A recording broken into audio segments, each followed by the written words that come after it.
What's up, guys? Golden Knight here. There is a question that I am absolutely sure every artist has already asked themselves at some point in life. What is my style? You look at your work and do not see anything unique there.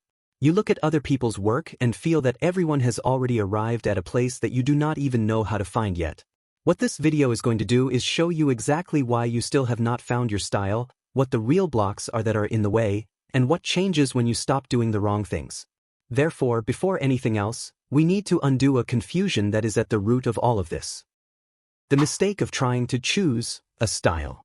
You do not choose a style the way you choose a font on the computer. You develop a style over time. When you try to choose a style, what you are doing in practice is looking at the work of other artists, identifying an aesthetic that you admire, and trying to adopt that aesthetic as if it were yours. That is not development. That is a false identity. You are borrowing something that belongs to someone else, that arose from that person's specific process, that person's specific references, that person's preferences and limitations and choices over years. And you are trying to place all of that on top of your work as if it were a layer of paint. It may even seem like it worked for a while. But at some point you are going to look at your work and feel that it is not yours. Because in fact it is not. The development of style works in a completely different way. It does not begin with a decision about how you want your work to look. It begins with constant practice, with exploration, with the accumulation of small choices that you make over time without necessarily realizing that you are making them. Every time you decide to simplify a shape instead of detailing it, you are making a stylistic choice. Every time you prefer a more closed or more open composition, you are making a stylistic choice. Every time you solve a visual problem in a certain way, you are building a pattern. And it is these accumulated patterns, these repeated decisions, that eventually become your style. What you can do, and what really works, is create the conditions for that development to happen. That means drawing frequently. It means exploring without fear of making mistakes. It means paying attention to your own choices and understanding what they say about what you value visually. It means stopping trying to look like someone and starting to understand why you make the choices you make. How excessive reference consumption blocks your originality. We live in a moment in which it has never been so easy to access art. In 30 seconds you can see the work of thousands of artists from all over the world, with completely different styles, from different eras, from different cultures. And that seems like an enormous advantage. It seems that having access to so much reference should accelerate your development, expand your visual repertoire, give you more tools to work with. And in part that is true. Reference is essential. No artist develops in a vacuum. But there is a point at which reference consumption stops feeding your development and starts suffocating it. And most artists do not realize when they cross that line because reference consumption has a very convincing appearance of productivity. The problem begins when consumption replaces creation. When you spend more time looking at other people's work than creating your own. When you use the search for references as a way of postponing the moment of facing the blank page. This happens because looking at good art is pleasurable and safe. You do not need to expose yourself, you do not need to make mistakes, you do not need to deal with the frustration of producing something that is still not at the level you want. And the human brain is very good at turning pleasurable and safe activities into habits, especially when those activities have a justification that seems legitimate. I am studying references sounds much better than I am avoiding drawing. Reference works best when it is used with intention and in proportion to creation.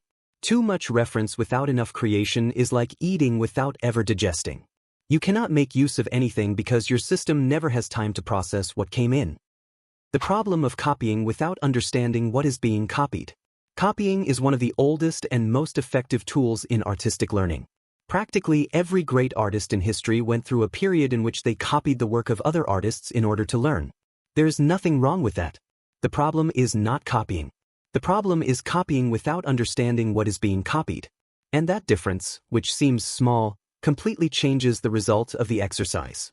When you copy without understanding, you are reproducing a surface. When you copy with understanding, you are absorbing a logic. And logic is what you are able to apply in your own work. What happens in practice is the following. The artist finds a work that they admire, places it beside them, and tries to reproduce it. They look at a line, try to imitate the line. Look at a shape, try to imitate the shape. And in the end there is a copy that may even be technically close to the original, but that taught almost nothing useful. Because at no point in the process did they stop to ask why. Why is this line this thickness here and not there? Why was this shape simplified in this specific way? These questions are what transform copying into real learning. Without them, you are only training your hand to reproduce. You are not training your mind to understand. Understanding what you are copying means dissecting the decisions of the original artist. It means asking what they prioritized and what they ignored. It means noticing where they simplified and where they maintained complexity, and understanding what the criterion was behind those choices. It means identifying the patterns that repeat in their work, the solutions they use consistently for certain visual problems. When you begin to see these things, copying stops being a mechanical reproduction and becomes a conversation with someone else's creative process. You are no longer imitating the result. You are learning to think in a certain way. And then, yes, when you close the reference and go create on your own, you have something new available that you did not have before.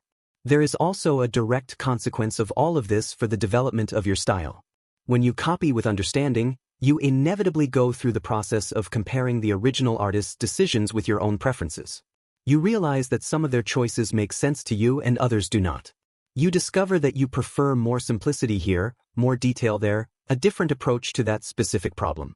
This process of comparison and disagreement is extremely valuable because it is where your voice begins to appear.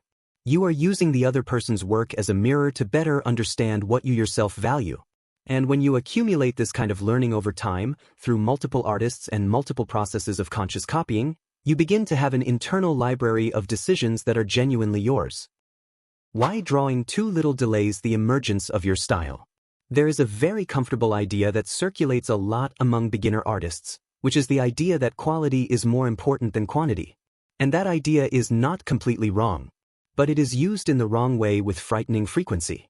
It is used as a justification for drawing little, for spending days without creating anything, with the argument that when you do create it will be with intention, motivated, with quality.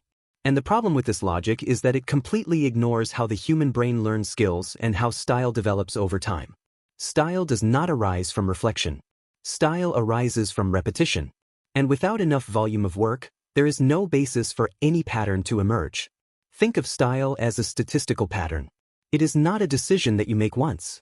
It is the sum of thousands of micro-decisions that you make over the course of hundreds or thousands of drawings. The way you hold the pencil, the pressure you naturally apply, the tendency you have to simplify certain shapes in a certain way, the rhythm that appears in your lines when you are not consciously thinking about it. These things do not arise from a single very well-made drawing.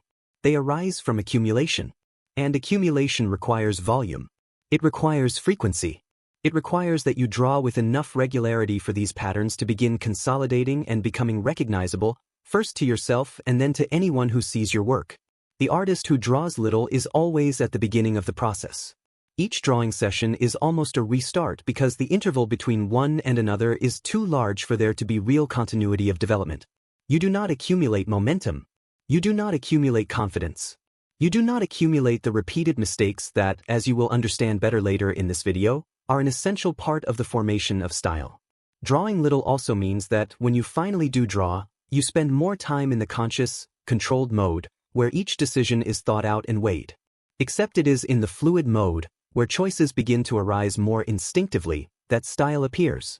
It is when you are drawing without thinking too much about each stroke that your natural way of solving visual problems begins to reveal itself.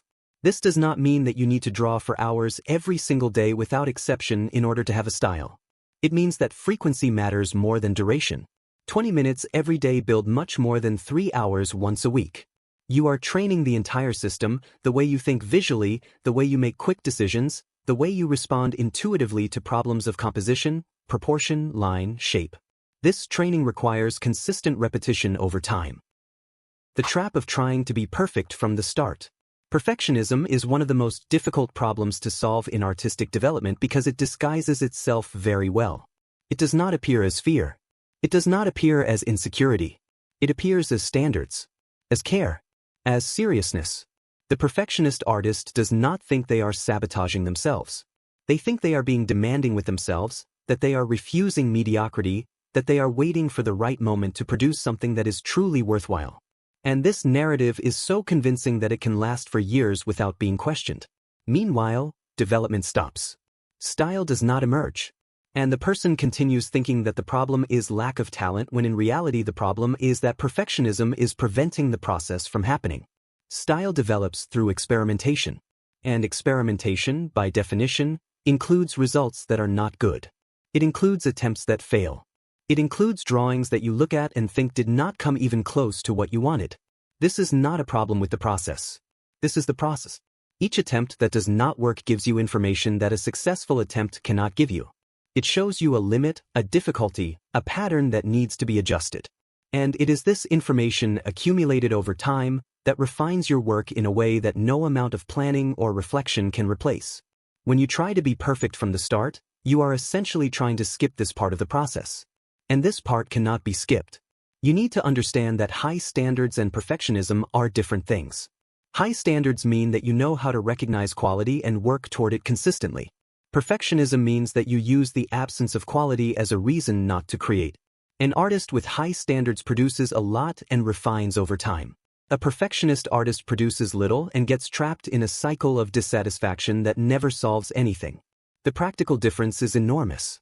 When you accept that imperfect work is a necessary part of the path, and not a deviation from it, you release an enormous amount of creative energy that was being used to police yourself.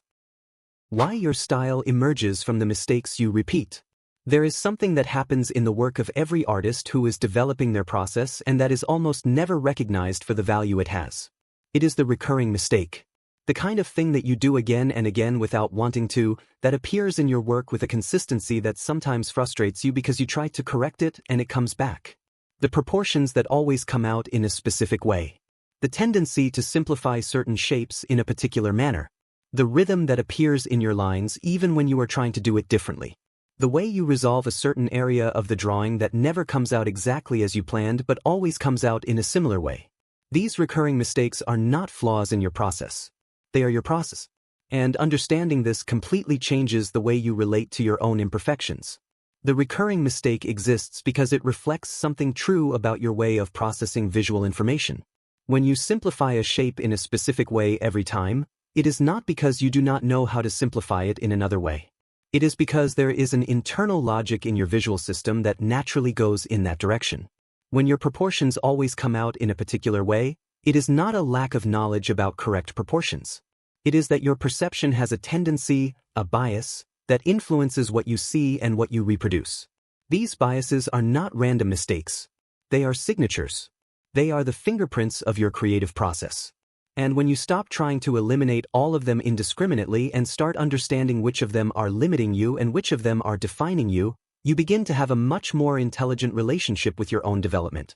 The history of art is full of examples of artists whose most recognizable style emerged directly from something that could have been classified as an error or limitation.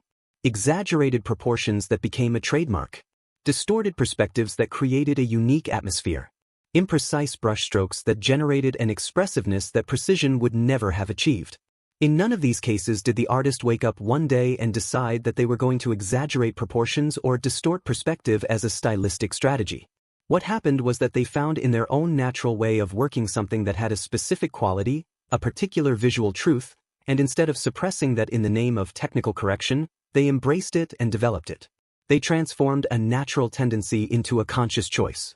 And that transformation is the moment when a pattern becomes style. What you need to develop is the ability to observe your own work with enough distance to identify these patterns without immediate judgment. When you finish a drawing and look at it, instead of only listing what is wrong, ask what is consistently present that was not planned. What appears in your work recurrently that has a quality of its own, even if imperfect? What are your natural tendencies that appear when you are not controlling everything? These questions are more valuable than any technical analysis because they put you in contact with what is genuinely yours in your process. The moment you stop searching and start having a style. There is an irony at the center of everything that has been discussed up to this point that is worth stating directly. Style emerges when you stop searching for it. The search for style, when it becomes the main focus, puts you in the position of an observer of your own process instead of a participant in it. You become so busy checking whether the style has already appeared, comparing your work with what you want it to be, measuring the distance between where you are and where you think you should be, that you never fully enter the only place where style can emerge, which is within the act of creating itself. And this is not abstract philosophy. It is a precise description of what happens in practice when you draw with your mind turned toward the result instead of toward the process. The moment when style truly begins to appear is always quiet. There is no dramatic revelation. There is no day when you wake up and know that you found it. You begin to notice that your decisions have become faster, that you hesitate less when solving certain visual problems, that when you look at a drawing you just finished, even if there are still things you want to improve, there is something there that you recognize as yours. A consistency that was not planned but is present. A way of seeing and of resolving that appears regardless of what you are drawing. This recognition is only possible when you have accumulated enough work to have visible patterns, when you stopped trying to imitate and began to create from within, when you learned to trust your visual preferences instead of always questioning whether they are valid, when you made peace with your recurring mistakes enough to understand which of them are part of your voice and not obstacles to it. Everything that was discussed in this video points to the same place. Not to a specific technique, not to a guaranteed method, but to a change in posture. A change from someone who is searching for a style to someone who is building a process. And that difference, which seems small when described like this, is in practice the difference between years of frustration and years of real growth. If this video helped you in any way, don't forget to leave a like, subscribe to the channel, and turn on the notification bell so you don't miss the next ones. Thanks so much for watching all the way through. Don't forget to take a look at the description. There are several important links there that can help you even more. See you in the next video.